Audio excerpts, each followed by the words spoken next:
మన ప్రభువును రక్షకుడైన యేసుక్రీస్తు వారి ప్రశస్తమైన నామానికి మీ అందరికీ వందనాలు, శుభాలు. అందరూ బాగున్నారమ్మా? దేవాదేవుడు మరొక నూతన దినం దయచేసిన దేవాదేవునికి వందనాలు చెల్లించుకుంటూ ఏదనపు వాగ్దానం ధ్యానించుకుని ప్రార్థన చేసుకుని మన పనులు ప్రారంభించుకుందాం. ఏదనపు వాగ్దానం: యెహోవా మన అందరి దోషములు అతని మీద మోపాను. యెషయా గ్రంథం 53:6 రాయబడి ఉంది. యెహోవా మనందరి దోషం అతని మీద మోపాడండి. మనందరి పాపాలు అతని మీద మనమందరం గొర్రెల మీద త్రోవ తెప్పిపోతే మనలో ప్రతివాడు తనకు ఇష్టమైన త్రోవ కలిగాను. మనందరం గొర్రెల వెళ్ళే త్రోవ తప్పిపోయామంట. మనలో ప్రతివాడు తనకి ఇష్టమైన త్రోవకి, అంటే దేవునికి ఇష్టమైన త్రోవగా మనకిష్టం, మన సొంత ప్రయత్నాలు జరిగిన వలన మనందరి దోషం, అందరూ తప్పిపోకుండా ప్రభు మార్గం నడిచేలా, దేవుని చెప్తున్న నెరవేర్చేలాగా, ఆజ్ఞలు గైకొనేవాడిలాగా మనందరిని ఏం చేశాడు? మనందరి దోషంలో తన కుమారుడు యేసుక్రీస్తు అని మోపాడని చెప్తున్నాడు మాట. అందుకే కానీ మన కొరకు ఆయన బాధించబడ్డాడు. చూడు, అతను దౌర్జన్యం ఉందను, బాధింపబడాను. అతను నోరు తెరవలేదు. వదకుతేమో గొర్రెబొచ్చి కత్తించమని ఎదుట గొర్రె మౌనగున్నట్లు అతను నోరు తెరవలేదంట.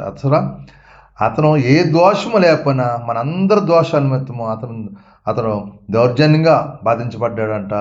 అతను ఏ నోరు నీలా చేయలేదన్న మాట కూడా మాట్లాడకుండా దేవాదేవుడు మనందరి నిమిత్తము మన దోషాలను మోసాడు. మన త్రోవ తప్పిపోతుంటే మనందరినీ కూడా త్రోవలు నడిపించలేక తన ప్రాణాన్ని పెట్టిన యేసయ్య. కాబట్టి మనందరం కూడా ఆయన త్రోవలు నడుద్దాం, ఆయన చిత్తం నెరవేర్దాం, ఆయనకి ఇష్టగా జీవిద్దాం, ఆయన యొక్క దీవెనలు, ఆయనకు ఆశ్రయం పొందుకుందాం. అలాంటి కృపాదాన్ని మనందరికీ దయచేయను గాక. ఏ వాగ్దానాన్ని ప్రార్థించండి, దేవుడు మనం మంచి మార్గం నడిపించును గాక. ఆమేన్. ఈ సమయంలో మీ కొరకు ప్రార్థిస్తున్నాను, మీరు కూడా నాతో ఏకీభవించండి. ప్రార్థన: సర్వాధికారియు మహాగణుడు పరిశుద్ధుడు కృపగల తండ్రి, కనికరపుండ, నీకు వందనాలు, స్తోత్రాలు. మరొక నూతన దినం దయచేసి దినమంతా నీ రెక్కల చాటున భద్రపరచండి, కాచి కాపాడండి, దీవించండి, ఆశ్రయించండి. నీ అభిషేకం, నీ ఆత్మ పరిశుద్ధ సన్నిధి మాపై కుమ్మరించండి. మిమ్మల్ని మహింపరచుకోండి. ఏదైనా మంత్రం చేస్తున్న మా చేతి పనులు మమ్మల్ని దించి మా యజమాని తోడు పని ఇక్కడ రాకుండా సహాయించండి. బలహీనంగా మీరు ముట్టండి, హాస్పిటల్ ఐసీలు ముట్టండి, స్వస్థపరచండి. కుటుంబ సమస్యలతో పాటు విడుదల, అప్పులు, బంధకాలు విడిపించి, తాగుడు, వ్యసనాలు దూరపరచండి. మీరే సహాయం చేసి దీవించి ఆశ్రయించమని మిమ్మల్ని మహింపరచు. మీకే మహిమా ఘనత ప్రభావం పొందుకోమని యేసు పరిశుద్ధ నామమున తండ్రి, ఆమేన్.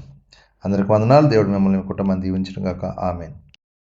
ప్రభు నామంలో ఈ వీడియో వీక్షించిన ప్రతి ఒక్కరికి జీసస్ స్వస్థత ప్రార్థనా మందిరం వారి ప్రత్యేక వందనాలు తెలియజేసుకుంటున్నాము. మరి ఇంకెన్నో సందేశాలు, వీడియోలు, సంఘ కార్యక్రమాలు మీకు అందుబాటులోకి రావడానికి పక్కనే ఉన్న సబ్స్క్రైబ్ బటన్ని ప్రెస్ చేసి బెల్ ఐకాన్ని కూడా ప్రెస్ చేయాల్సిందిగా కోరుకుంటున్నామండి.